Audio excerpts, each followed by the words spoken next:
મારા બધા લોકોને મારા સીતારામ. ચૈતર વસાવા કેસમાં આખરે આટલી બધી હિયરિંગ સુનાવણી બાદ માનનીય હાઈકોર્ટે 5 લોકોના જામીન મંજૂર કરી દીધા છે. એમાં એક શકુંતલા વસાવા જે ચૈતર વસાવાના પત્ની છે એ પણ સામેલ છે. હવે સામાન્ય રીતે આ કેસનું જજમેન્ટ બેલ માટે એટલે કે જામીન માટેનું આવી ચૂક્યું છે. એનો અભ્યાસ કરવાનો પ્રયાસ કરવાનો છે. શા માટે? કારણ કે હજુ ચૈતર વસાવાની અપીલ કરવાની બાકી છે. સામાન્ય રીતે એવું બને કે પહેલાં જે આરોપીઓની જામીન માટે અરજી થઈ એ પછી હવે કદાચ ચૈતર વસાવા માટે એ અરજી કરવામાં આવે.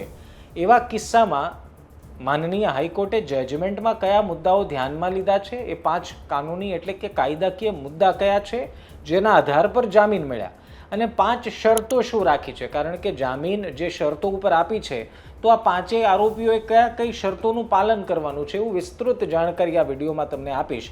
સરળ ભાષામાં ટૂંકી રીતે આપીશ જેથી બહુ લાંબો વિડીયો પણ ન બને અને સાથોસાથ તમને સમજાય પણ જાય. છેલ્લે એ પણ વિશ્લેષણ કરીશું કે આગળ આ કેસમાં ચૈતર વસાવાના જામીન પર છૂટવાની સંભાવના અથવા તો આ કેસમાં સજા પર રોક લગાવવાની સંભાવના કેટલી લાગી રહી છે. એ પહેલાં કહી દઉં, તમે નિષ્કર્ષ જોઈ રહ્યા છો. મારું નામ નિશિથ રાજ્યગુરુ છે.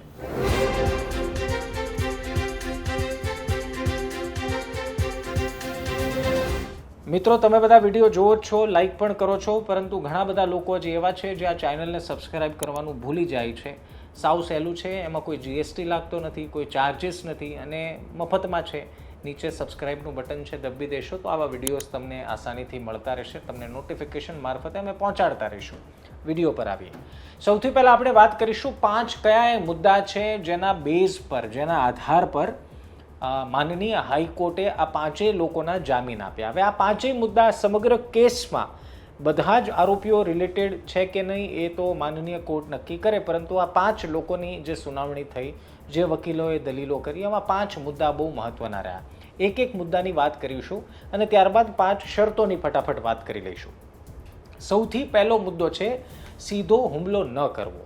હવે એનો મતલબ એ થાય કે જે 5 આરોપીઓ માટે જામીન અરજી પર સુનાવણી ચાલી રહી હતી એ 5 આરોપીઓએ કોઈ પણ પ્રકારનો સીધો હુમલો કર્યો નથી. ના તો કોઈ પાસેથી હથિયાર મળ્યું છે, ના અધિકારીઓ પર લાફો મારવાનો આરોપ છે. 5 વ્યક્તિમાંથી એક પણ વ્યક્તિ નથી જેના પર હાથ ઉગામવાનો આરોપ છે. એ હાથ ઉગામવાનો આરોપ ધારાસભ્ય ચૈતર વસાવા પર લાગ્યો છે.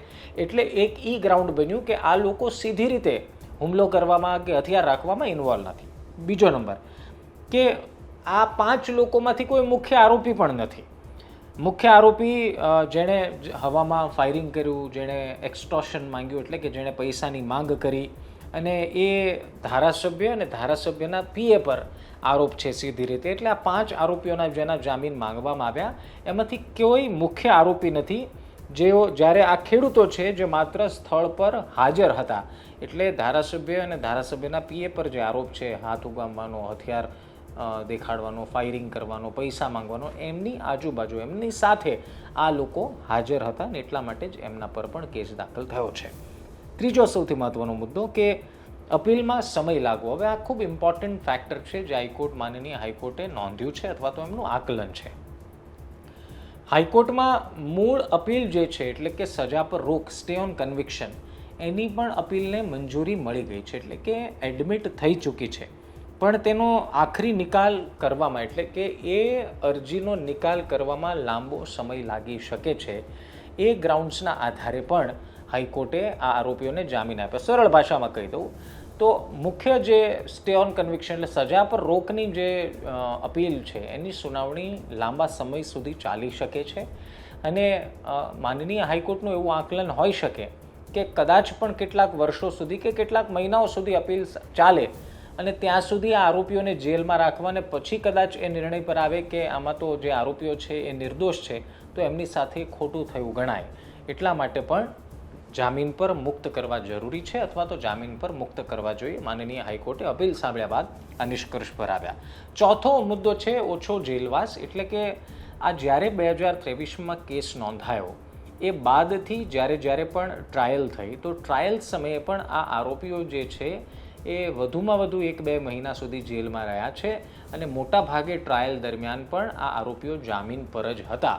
એટલે એ મુદ્દાને પણ હાઈકોર્ટે ધ્યાનમાં રાખીને 5 લોકોને જામીન મંજૂર કર્યા છે. છેલ્લો મુદ્દો આ પહેલાં જ્યારે સુનાવણી થઈ ત્યારે માનનીય હાઈકોર્ટને એ સવાલ પૂછેલો વકીલોને કે શું આરોપીઓએ દંડ ભર્યો છે કે નહીં, તો ત્યારે જવાબ મળ્યો હતો કે દંડ ભર્યો નથી, પરંતુ સાથોસાથ આરોપીઓના વકીલે એ વાતની સહમતિ દર્શાવી હતી કે અમે દંડ ભરવા માટે તૈયાર છે. એટલે દંડ ભરવાની સહમતિ પણ એક ઇમ્પોર્ટન્ટ ફેક્ટર છે કે ભાઈ અમે દંડ ભરી દઈશું. એ વાતને માનનીય હાઈકોર્ટે પોઝિટિવલી લઈને પણ જામીનની સુનાવણીમાં આ મુદ્દાને કન્સિડર કર્યો છે. હવે આ 5 કાયદાકીય મુદ્દા છે જે બહુ ઇમ્પોર્ટન્ટ ફેક્ટર રહ્યા આ લોકોને જામીન મળવા પાછળ.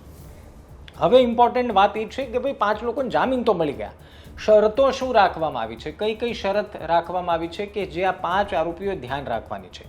સૌથી પહેલી તો 15,000ના બોન્ડ પર આ આરોપીઓને પર્સનલ બોન્ડ પર જામીન આપવાના રહેશે. એટલે પર્સનલ 15,000ના બોન્ડ પર જામીન મળ્યા છે, પહેલી શરત એ છે.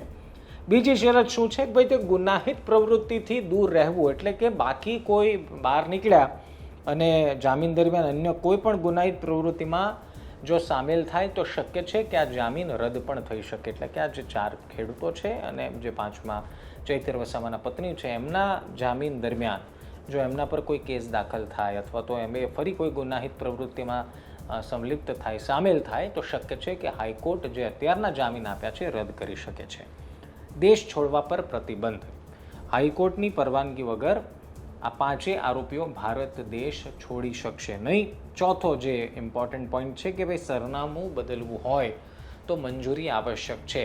સૌથી પહેલાં તો કોર્ટમાં આ તમામ આરોપીઓએ પોતાનું સરનામું આપવાનું છે અને સરનામું આપ્યા બાદ જો સરનામું બદલવાનું પણ થાય તો એ પહેલાં એમને કોર્ટની મંજૂરી લેવી પડશે, બાદ જ તેઓ પોતાનું સરનામું બદલી શકશે.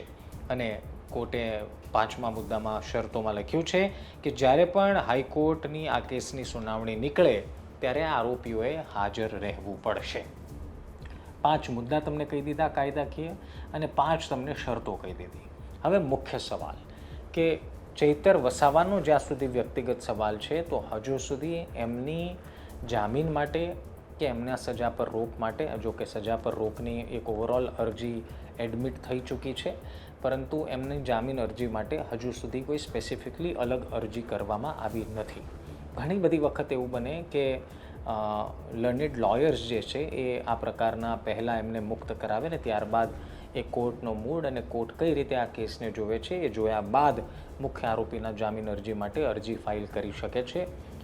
મુખ્ય વસ્તુ બીજી એ સમજવાની જરૂર છે કે જે 5 મુદ્દા મહત્ત્વના આ કેસમાં જે મને લાગે છે જજમેન્ટનો અભ્યાસ કર્યા બાદ મહત્ત્વના રહ્યા, એમાંથી એક મુદ્દો એ છે કે મુખ્ય અરજી જે સ્ટે ઓન કન્વિક્શનની છે, સજા પર રોકની છે, એમાં સમય લાગી શકે છે. એટલે કે આ કેસ પર જો એવી કોઈની ધારણા હોય કે ત્વરિત નિકાલ આવી જાય તો અત્યારની સ્થિતિમાં, અત્યાર સુધીની સ્થિતિમાં એ મુશ્કેલ લાગી રહ્યું છે.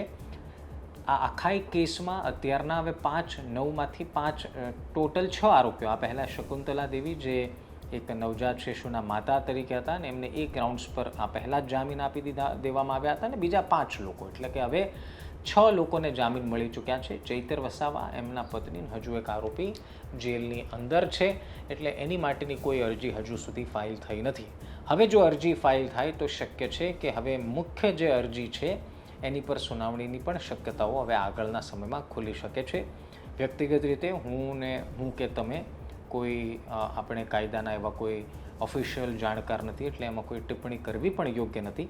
પરંતુ અત્યારની સ્થિતિમાં આ કેસમાં કોઈ ત્વરિત નિકાલ આવી જશે અથવા તો તાત્કાલિક સજા પર રોક લાગી જશે એવી સંભાવનાઓ લાગી રહી નથી. આ એક અનુમાન છે, આ કોઈ સ્ટડી કે કોઈ પેપર નથી, પરંતુ આ અનુમાન છે જેના આધાર પર હવે જોવાનું એ રહેશે કે શું આમ આદમી પાર્ટી ચૈતર વસાવા માટે જામીન અરજી માટે કોઈ અપીલ કરે છે અને કરે છે તો કયા ગ્રાઉન્ડ્સ પર કરે છે, ક્યારે કરે છે. કારણ કે પહેલા દિવસથી અમે પૂછી રહ્યા હતા આમ આદમી પાર્ટીના જે લોકો છે, જે સ્પોક પર્સન છે અને લાગતા વળગતા લોકો છે, તો ત્યારે હંમેશા એ જવાબ મળ્યો કે તૈયારી ચાલી રહી છે, ડ્રાફ્ટ બની રહ્યો છે.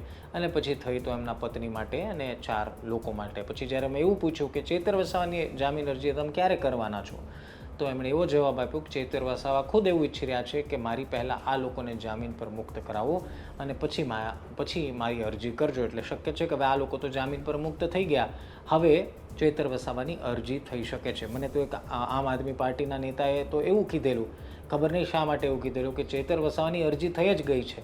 અને ત્યારે તો મેં ઘણા બધા ફોન કરીને પૂછ્યું પણ, અને ત્યારે ખબર પડી કે એ નેતા જે સારા નેતા છે, મોટા નેતા છે, એ મને જૂઠું બોલ્યા હોય એવો ભાસ થયો. ખબર નહીં આમ આદમી પાર્ટીના નેતા ચૈતર વસાવાની અરજીને લઈને ફોડ કેમ નથી પાડતા, અથવા તો જૂઠું શા માટે બોલે છે. મારી વ્યક્તિનું નામ નથી આપવું કેમ કે કોઈ રિલેટ નથી કરતું, પરંતુ તેમ છતાં હવે મૂળ સવાલ એ છે, અને સવાલ પૂછાવો જોઈએ કે ચૈતર વસાવા શું અંદરથી મેસેજ આપે છે, ચૈતર વસાવાની વકીલ સાથે વાતચીત થાય છે, કારણ કે હજારોની સંખ્યામાં ચૈતર વસાવાના સમર્થકો છે. એમને સુધી એ જાણકારી પહોંચવી જોઈએ કે હકીકતમાં શું પ્રોસેસમાં છે, હવે અમે આગળ કેમ વધીશું, પરંતુ કોઈ જાણકારી નહીં. ખેર, હવે જોઈશું કે ક્યારે આ કાયદાકીય લડત આગળ વધે છે. મેં પહેલાં કહ્યું એમ કે કાયદાના જાણકાર નથી, હવે આની આગળ પ્રોસેસ શું છે એ પણ આપણે વકીલોથી જાણીને પ્રોપર એ જાણવાનો પ્રયાસ કરીશું. તમારું શું માનવું છે કમેન્ટ જરૂર કરજો, અને વિડીયો તમને ગમ્યો હોય તો લાઈક કરીને શેર કરી દેજો, જેથી આ જાણકારી જે અંદરની જાણકારી છે, એક અભ્યાસ વિશ્લેષણની જાણકારી છે, એ લોકો સુધી પણ પહોંચે. બાકી કાલે મળીશું એક નવા અપડેટ સાથે. ધ્યાન રાખો, મજા કરો. સીતારામ.